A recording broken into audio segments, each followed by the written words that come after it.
เด็กที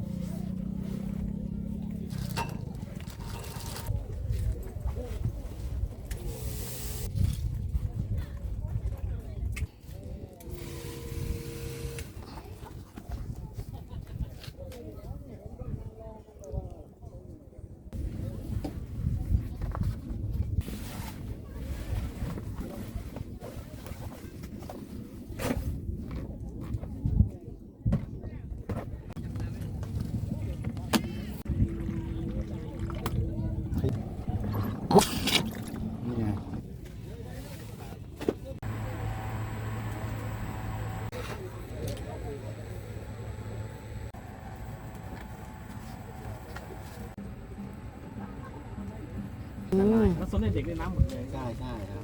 ผมก็เลยรณรงค์ว่าจะไม่ให้ตกปลาโซนพักผ่อนอย่างเดียวครับดีครับผมทุกอย่างผมก็ตกปลาเป็นด้วยใช่ครับและอันนี้อยู่ในความดูแลของใครอะคะเป็นชุมชนตั้งเป็นวิสาหกิจชุมชนครับอ๋อโอเคของวิสาหกิจมาพัฒนา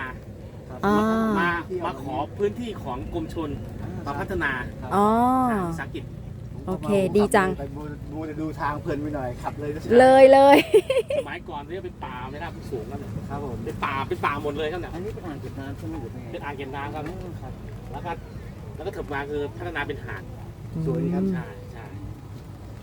ตอนแรกเรียกว่าหาดก็ยังคิดว่าเอ๊ะมันเป็นทะเลหรือเปล่าไม่ใช่เป็นอ่างเก็บน้ำเป็นหาดมันก็อยู่ข้างอ่างเก็บน้ำแล้วก็มีฐานที่คือใจเป็นหาดเพราะว่าเป็นลานแบบว่าเหมือนหาดนะแต่เป็นหาดหญ้าใช่หาดน้ำจืดใช่หาดน้ำจืดครับแล้วเล่นน้ำเนี่ยเด็กไม่เลอะนะเพราะว่าเป็นดินทรายครับเนี่ยเล่นน้ำไม่เลอะครับเนี่ยเล่นน้ำสะอาดน้ำสะอาดนะไม่เลอะนะไม่ดำน้ำไม่ดำเนี่ยเล่นได้เด็กเล่นได้สบายไม่ได้เตรียมตัวมาครับหรือว่าคราวหน้าแล้วกันขอบคุณมากเลยนะคะ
ให้เขาอยู่ด้วยไหม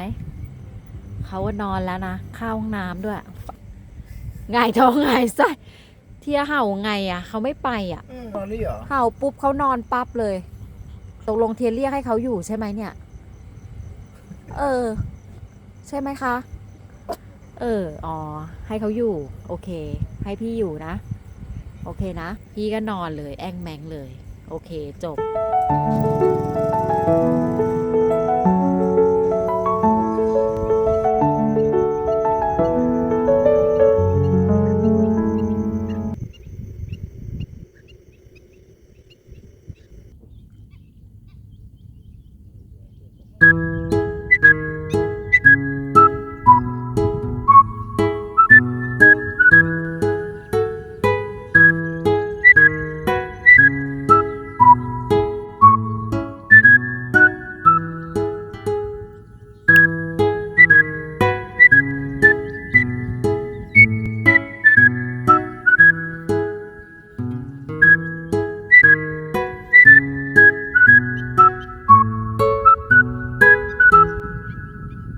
Good morning ท่าเทีย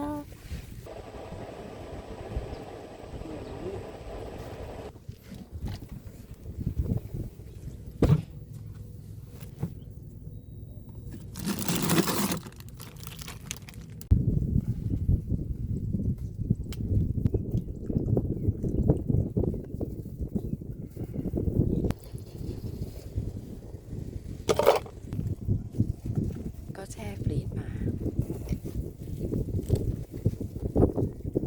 เดี๋ยวรอให้มันละลายนิดหน่อยก็เทรอบ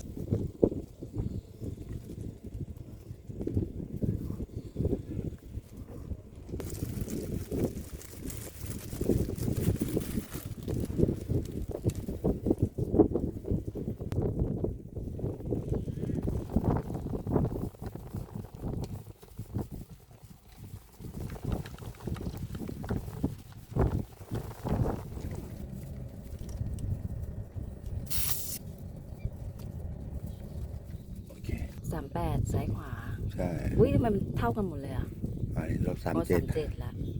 อุ้ยเขาก็อยากได้มั่ง